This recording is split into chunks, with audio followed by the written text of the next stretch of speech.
So what do you think, Nicole? Should we go ahead and start? It's 4:03. Yeah, let's go ahead and get started. Okay. So, and people can, I'm sure people can catch up if they join in a few minutes late. So, hi everybody.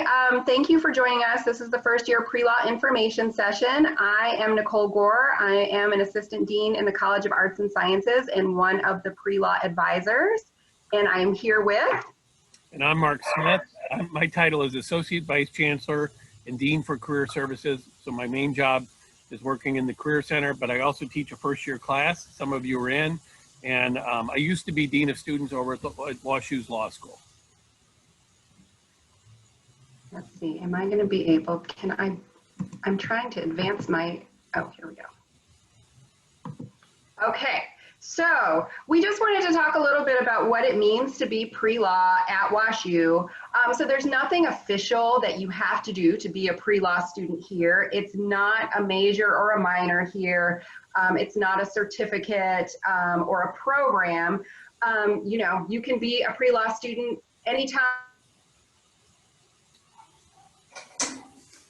In pre-law advising, it's just primarily a way for us to share information with you so you can further explore your interest in possibly going to law school one day. And so we've talked a little bit about the pre-law announcements. Those go out every week. And I'll talk a little bit more about those later. We have a pre-law handbook that's online, so you can become more familiar kind of with the components of a law school application, what it takes to apply.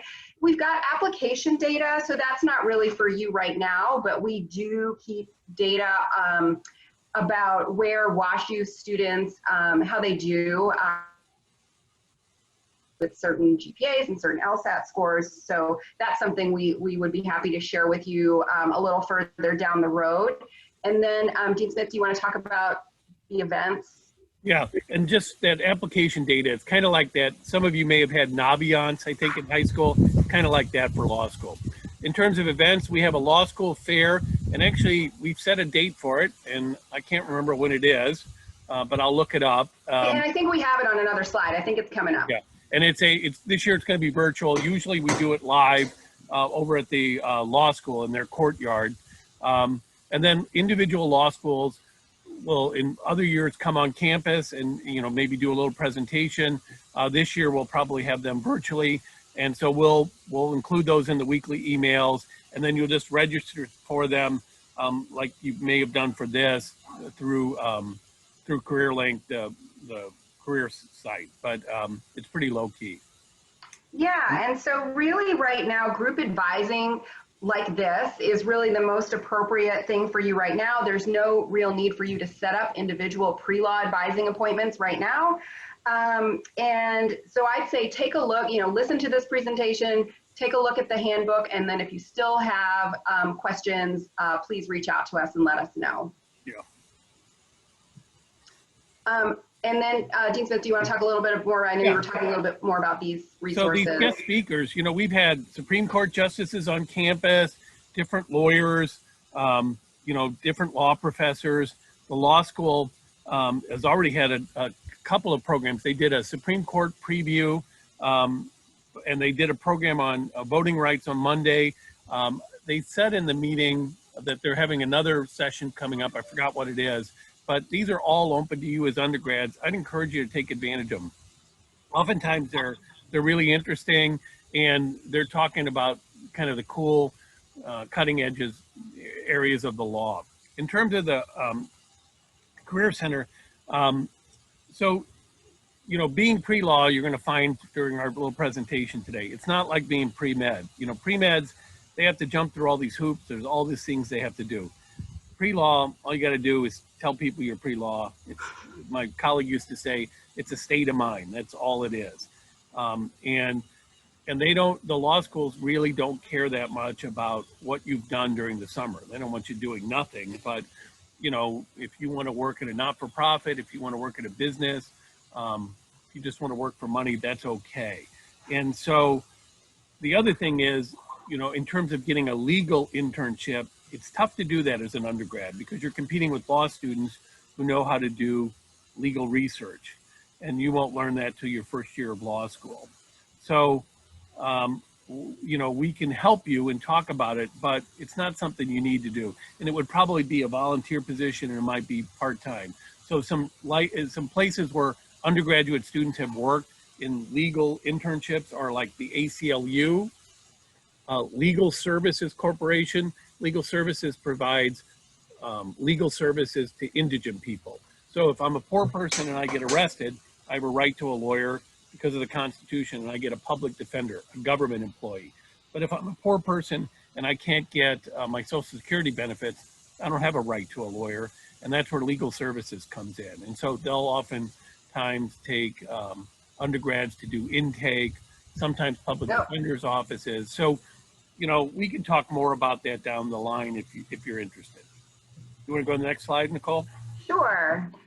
And so I think the first thing you can do as a first year student interested in pre-law is to get connected. So we talked a little bit about adding yourself to the email list. So we sent you probably, well, I think all of you should have received an email either from the Career Center or from the pre-law email account inviting you to sign up for pre-law announcements. There's our information right there. As I said, you know, if you do have questions, you know, that come up after this presentation and you have reviewed the handbook already, please feel free to reach out to us as well. But I think we try to provide kind of everything you'll need up front. The second thing, developing a set of skills that are going to be helpful to you in applying to law school and being a lawyer down the road. So working on things like writing and editing, verbal communication and listening, critical reading, problem solving, research, leadership, relationship building and collaboration, serving others and promoting justice and exposure to the law are all things that you can do through a lot of different classes and also through a lot of different co-curricular opportunities at the university. Anything to add to that?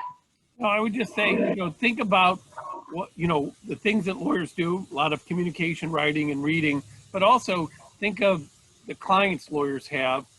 They all have different kinds of problems. Sometimes the problem might involve chemistry, or it might involve, you know, a business. Accounting or, yeah. Yeah. So all those things you learn are helpful to lawyers. Mm-hmm. It's so true, yeah. And then the third thing you can do is to build your network. So I think the number one most important thing, well, one, get good grades, but also really get to know your faculty. One, they're really interesting people. I know it's more challenging maybe now with everything online to get to know them, but I assume everybody's still having virtual office hours. And I always encourage my first year advisees to visit every faculty member they have in office hours at least once, just to get in that habit of doing it. You know, you never know where a conversation with a faculty member can lead. You never know what kind of opportunities may open up from just going to talk to them. And down the road, as they know you, they can write a better letter of recommendation for you for law school or for, you know, whatever else you might be interested in. So it's just a really good habit to get into now, to start getting to know your faculty. I'm sure, I think Dean Smith and I both know students who start to apply to law school and then talk to us about how they don't know any faculty members. So I think this is just something, if you start now, it will pay off later.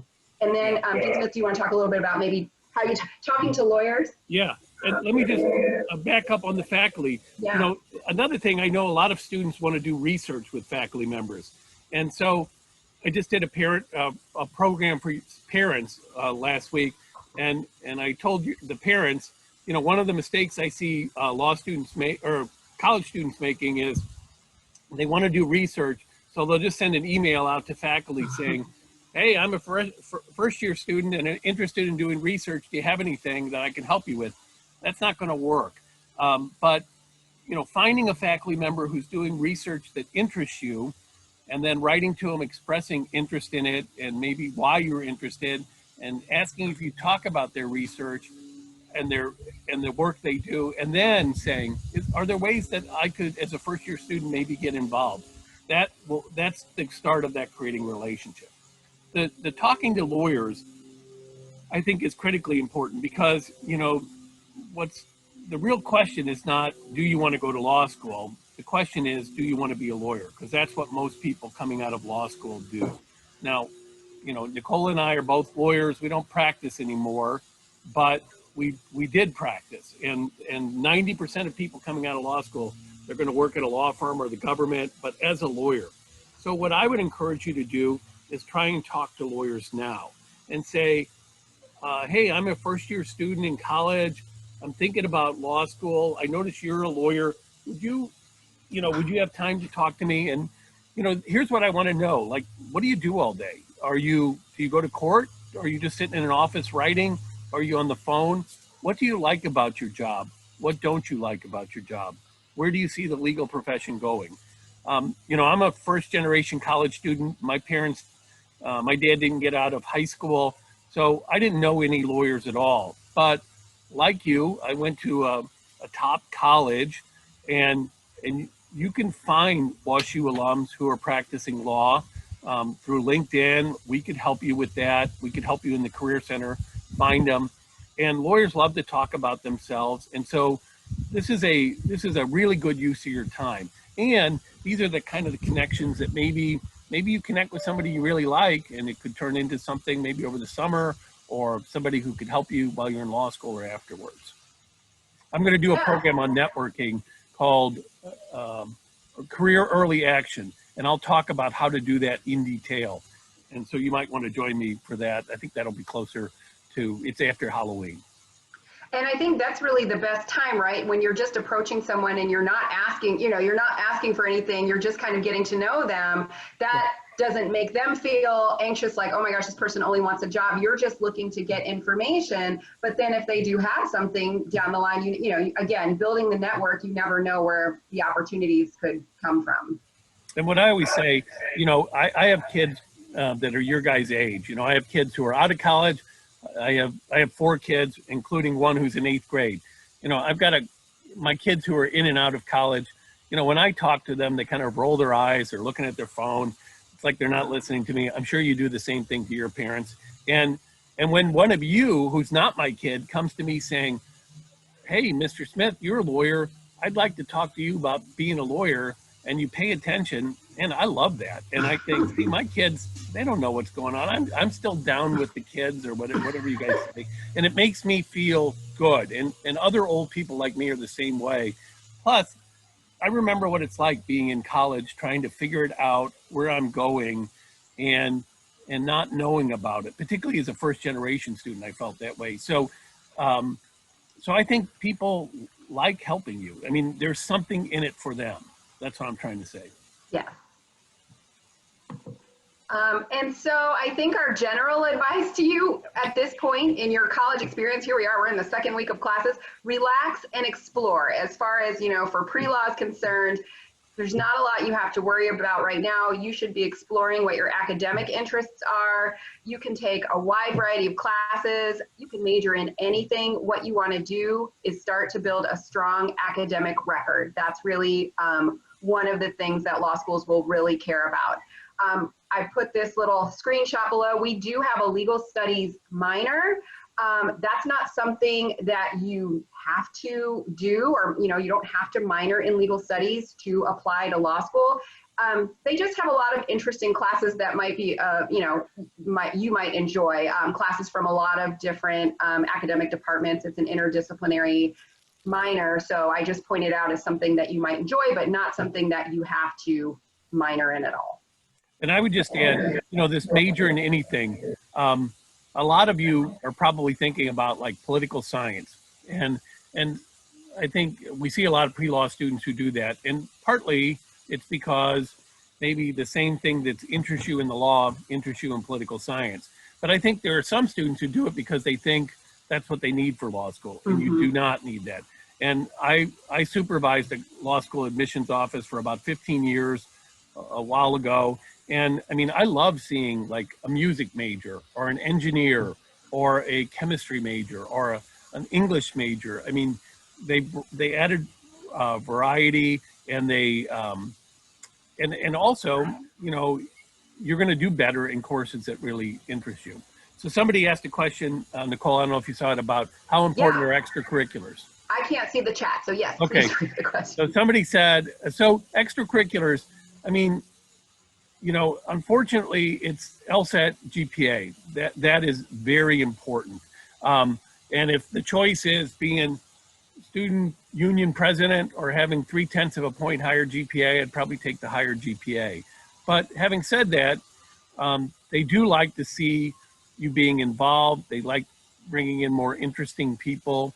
So I also think, college is about more than just getting good grades. It's about having a great experience and getting involved and making connections. So I would encourage you to do extracurriculars, but do what you care about. So if acapella is your thing, do that. If mock trial is your thing, that's fine. But if sports is your thing, that's fine too. Or doing things in the community. Oh, okay. Here's another question. Yeah. So should we keep going through the thing and do these at the end, Nicole? Or yeah, do you think it's either way? We can keep going. Actually, let's keep going for now. Yeah, and then we'll get to these. We'll do questions at the end. Yeah. So, Dean Smith, I know you like to talk about this slide. I do, because Nicole and I are both parents of college-age kids, so we love telling you not to drink and not to smoke marijuana and all that kind of stuff. And here's what I'm worried about: is you get arrested or you get some kind of violation on campus. It's not going to keep you out of law school, but it's going to make things more difficult. Not a lot, but a little. But what's really going to cause problems is if you lie about these things on your application. So here's a situation that often comes up. When you were in high school, you were out with your friends driving around and there was beer in the car. You weren't drinking, but there was beer in the car. The cops pulled you over. You got charged with minor in possession. Your parents got you a lawyer. The lawyer went to court, got you either something called an SIS or got it dismissed. And the lawyer said to you, you don't have to worry about it anymore. It's like it never happened. It still happened. And you're going to have to disclose that to law school. Not going to keep you out of law school. But if you don't disclose it and they find out you didn't, and there are ways they can do that, it'll create more problems. So if you have a problem like this, I'm always happy to talk to you. You'll want to disclose it. Basically what you want to do is say, this is what happened. You take responsibility. You explain how nothing like that has happened since, and it won't be an issue. But it's better not to have it happen.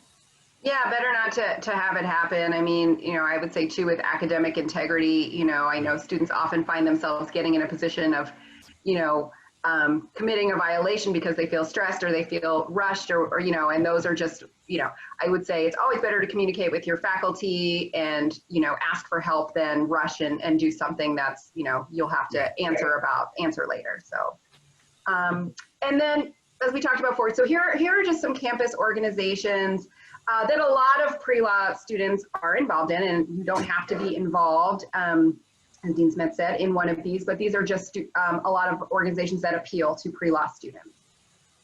And we do have a representative here today from Phi Delta Phi. So Ellen Bresnick, are you here? Yeah.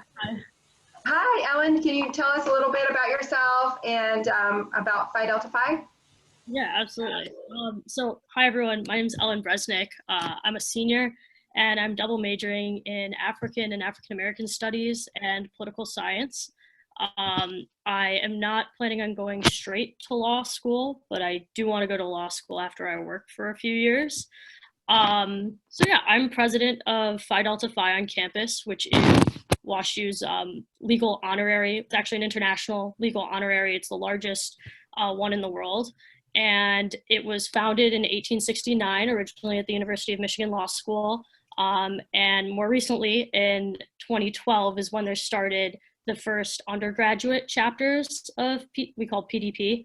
In 2013, the WashU Hall was established, and that's when our first alumni, who actually are all just became lawyers, which is really exciting, started the organization.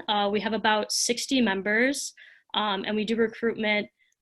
This year we're doing it in the spring, but our organization is sort of founded on 3 pillars. The first is service, the second is professional, and then the last is social. So We try to engage with all three of those pillars. We have the service, so we try to do legal related service in some way. So we've previously worked with the St. Louis Bar Association.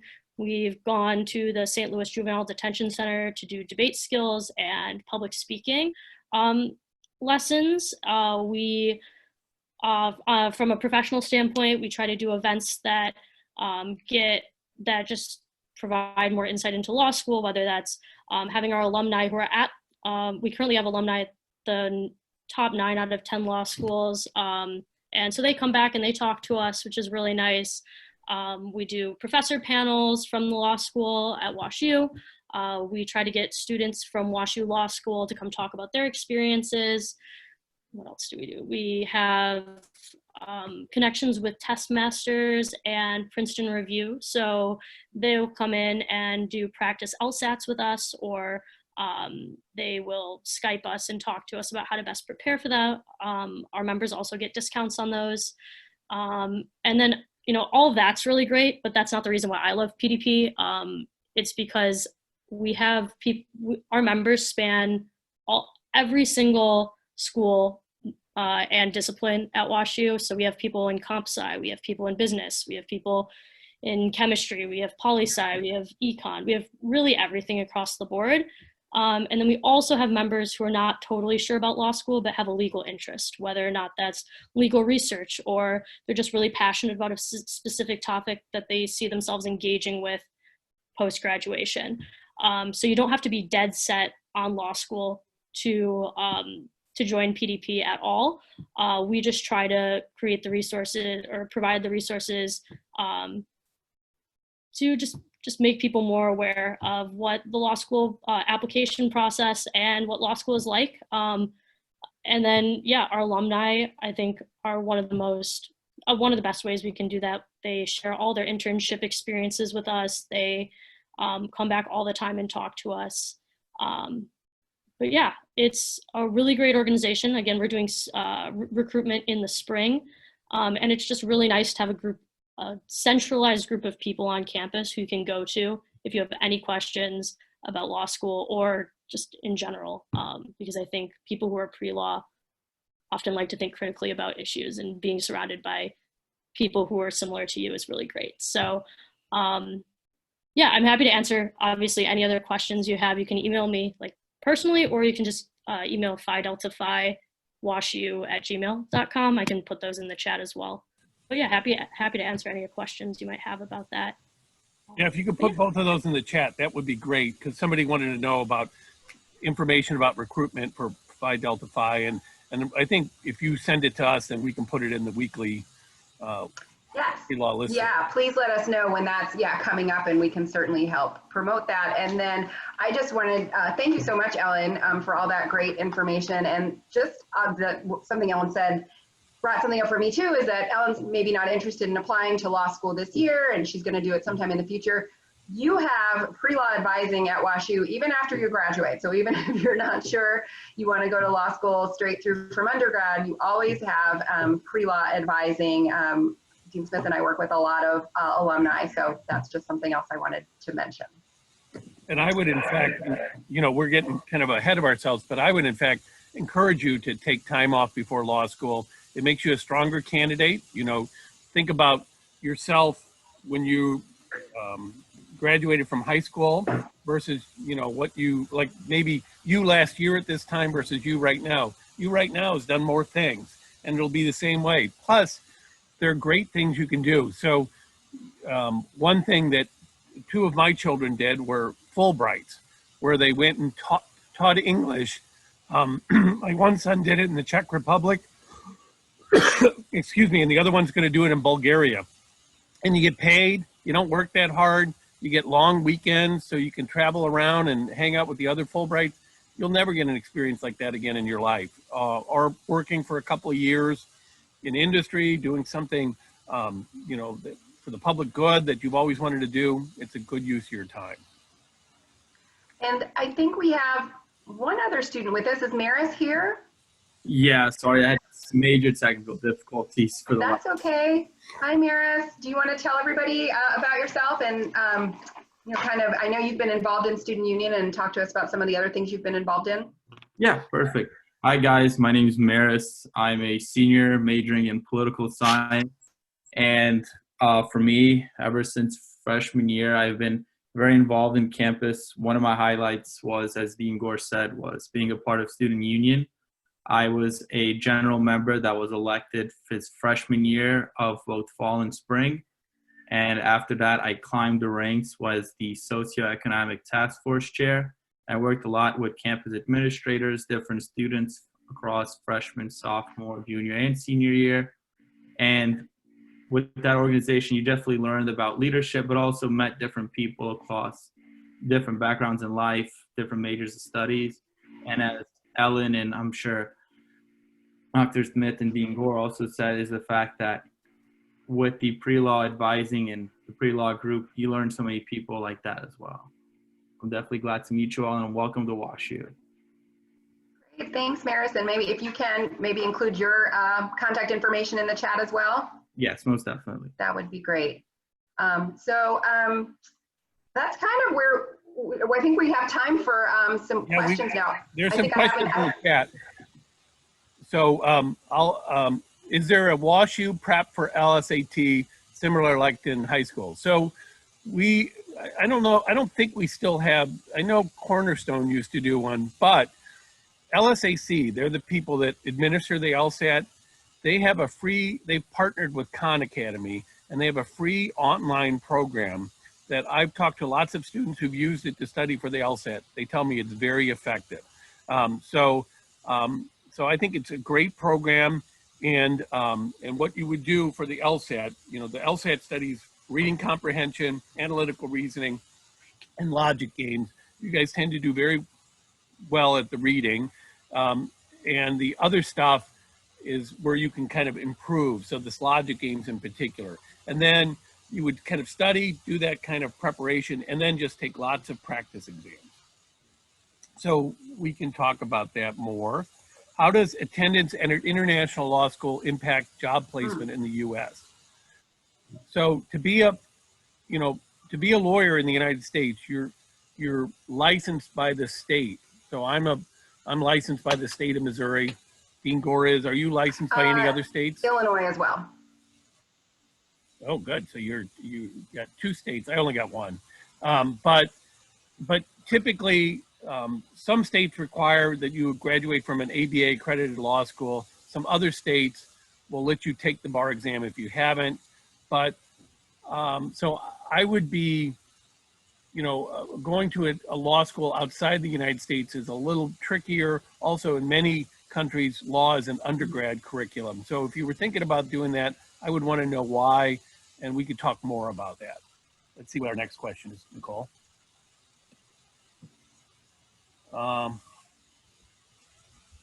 Where can we find information and announcement about the events at the law school that you mentioned earlier?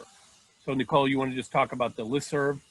Sure. So you can, check out the WashU Law School website directly, or we do try to pull things we think would be of interest to our students and put them in the weekly announcements. And so we talked a little bit about how to sign up for those. Everyone should have received an email, both from the Career Center and from the PreLaw email about how to sign up. If you have any trouble, still have difficulty figuring out how to sign up, please just let me know. I can put my my email in the chat as well, and we'll make sure you get signed up for that. Okay. Our next question is, what type of organization is the PreLaw Society? What is the difference between PreLaw Society and PreLaw Advising? So PreLaw Advising is Nicole and me. We will kind of take you through the process. The PreLaw Society is much like Phi Delta Phi. It's just students who are interested in law and thinking about law school and kind of like to talk about it. And so, it's not like you have to be a member before you go to law school, but I think a lot of times it's just people like hanging out with other people who have similar interests. And Ellen or Maris, do you guys, I think people can be involved in PreLaw Society and PDP or. Yeah, so I mean, for me personally, I'm not even in PDP, and I still have friends that are, and they obviously help me out as much as I can. It's definitely up to personal choice and what you can fit in your schedule. So by no means feel like if you're not in the group, you're not going to make it into law school or whatever it may be, or if you're in that, you're going to most definitely get into law school. It's all up to choice and explore the opportunity.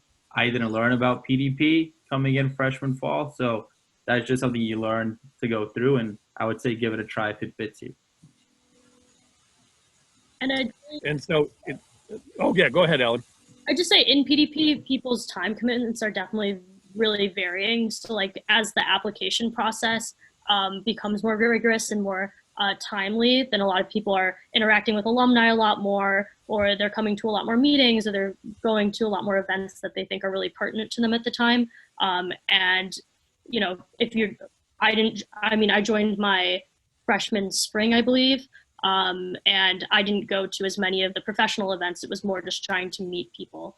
But yeah, just because you're not in PDP, a lot of our members actually end up not going to law school, or they pursue something else.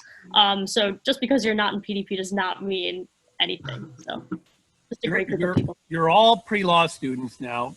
Nicole and I have that power. We're christening you. You can tell your parents, I'm pre-law, you know. That's right. So feel free to do that. But yeah, and then like I said, you know, we'll be doing this, the kind of advising. I mean, what, you know, Nicole has been doing this for a long time. I've been doing it for a long time. Sometimes it's a little riskier getting advice from either an undergraduate student or a law student who has, you know, a data set of one and is not going to let their lack of information get in the way of their strongly held opinion about what you should or shouldn't do, you know. And so I think I'd feel more comfortable getting advice from, you know, me and Nicole when it comes to what, you know, do I need to worry about this major, or what if I take the LSAT twice, what happens, things like that. So I'm not seeing any other questions. See, do you recommend any study abroad programs for pre-law Oh yeah, students? thank you. I missed that one. You know, yeah, what do you think?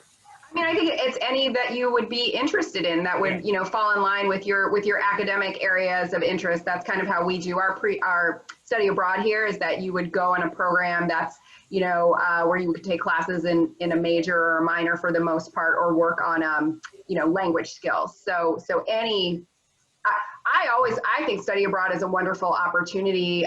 You know, just as Dean Smith was saying, some of those, you know, transition programs between undergrad and any kind of professional school program are, I mean, to be able to go and study in another country for a semester is an opportunity you may not have in the future. So if that's something that's of interest to you, you should certainly do it.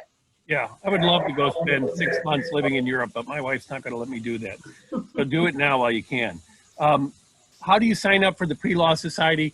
I know they had the activities fair. They'll do another one in January. Just go. I suspect Maris or Ellen may know people in the PreLaw Society. I'm not sure how active they are right now, but you could go on even through Campus Life. They may have some contact. Yeah, we'll go to find a contact for PreLaw Society. And then when do students typically begin studying for the LSAT? So, you know, it depends on like, this is the typical lawyer question. You always answer every question by saying it depends. First of all, some people are just kind of naturally good at the LSAT, and they don't have to do a lot of studying. And so you could take a practice test and see how you do. I think most people, you know, you'll get some people who tell me they're taking off their whole summer after junior year to study for the LSAT. That just seems excessive to me. I think I'd go nuts if I were just spending 3 months studying for the LSAT.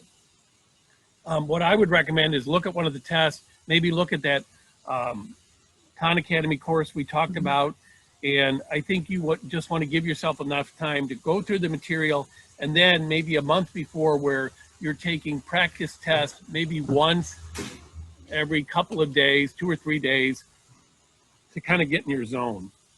But it's not like you need to spend a year or 3 months full-time studying. What do you think, Nicole? I agree. I think it's a great idea to, I mean, Khan Academy is free. You can take a diagnostic, I think, and kind of get a sense, right, you know, baseline of the areas you're going to be stronger or weaker in right off the bat. I don't think it's something you have to devote, you know, a full-time to, but also I think on the other side, I'm sure we've both seen students who, you know, say they're going to study for the LSAT, but they're also taking 18 credits or they're working a job. You know, you have to be realistic about your time and, you know, carve out time for it that way as well. It probably just doesn't need to be your whole summer, but you can't, I sometimes feel like WashU students tend to overload their summer as well and do a lot of different things. So you have to have that balance. So, you know, our intention with this is to tell you a little bit about what you need to know, also to hopefully relax you, to let you know this is not, you know, you don't. It's not pre-med. Yeah, it's not pre-med. That's your big takeaway. The pre-meds, they got to take a lot of classes. They got to have certain experiences. All you got to do is just say you're pre-law, and that's it. And so, you know, we want you to study what you're interested in, do well in school. I would tell you that even if you weren't pre-law. And then I want you talking to lawyers to see what you're getting into. There are lots of lawyers here on campus. Nicole and I are both lawyers, but I mean, there are lots of lawyers on campus. Some like us who are recovering lawyers, some who are actual practicing lawyers, and, you know, asking these questions like, what did you do all the time? Give me a, you know, what's a typical day like? What do you like about the practice? What don't you like about the practice? Those are great ways to kind of do your due diligence to see what you're getting into. Because the lawyers on TV, their life is very different from my life as a lawyer.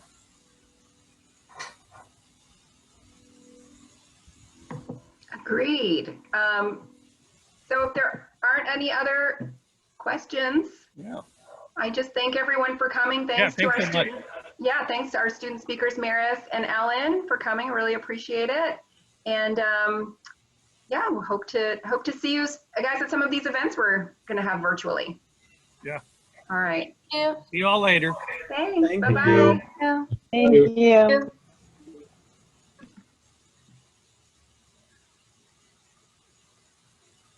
Okay. All right. Do I just end it? Yeah, do you maybe stop the recording? Hello. Hey, the student you were talking to, how do you pronounce her name? Admiral? Oh, so are you done are you stopped recording? No, here, hold on.